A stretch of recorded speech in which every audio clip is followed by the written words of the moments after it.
ನಾವ್ ಇದು ಮಾಡ್ಕೊಳಕ ನಮಗ ಪ್ರಧಾನ ಮಂತ್ರಿ ಮತ್ಸ್ಯ ಸಂಪದ ಯೋಜನೆ ಅಡಿ ಸಬ್ಸಿಡಿ ಸಿಗ್ತೈತಿ. ಯಾವ ತರ ಅಂತಂದ್ರ SC ಮತ್ತು ಮಹಿಳೆಯರಿಗೆ 60% ಅಷ್ಟು, ಹಾಗೆ ಜನರಲ್ ಅವರಿಗೆ 40% ಅಷ್ಟು ಸಬ್ಸಿಡಿ ಸಿಗ್ತೈತಿ. ಇವಾಗ ಬಯೋಫ್ಲಾಕ್ ಅಂದ್ರೆ ಮೇನ್ ಆಗಿ ಹೇಳ್ಬೇಕಂದ್ರೆ ಮೀನಿನ ಏನು ವೇಸ್ಟ್ ತ್ಯಾಜ್ಯ ಇರುತ್ತಲ್ಲ ಅದನ್ನ ನಾವು ಮತ್ತೆ ಅದಕ್ಕೆ ಆಹಾರವಾಗಿ ಕನ್ವರ್ಟ್ ಮಾಡೋದೇ ನಮ್ಮ ಮೇನ್ ಕಾನ್ಸೆಪ್ಟ್.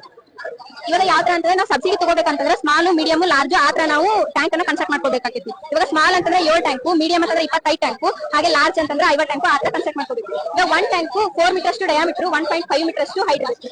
ಇದು 15,000 ಲೀಟರ್ ಅಷ್ಟು ನೀರು ಹಿಡಿತೈತಿ. ಹಾಗೆ ನಾವು ಇದ್ರೊಳಗ 1,000 ಲೀಟರ್ ಮೀನಿನ ಮರಿಗಳನ್ನ ತಂದು ಬಿಡಬಹುದು.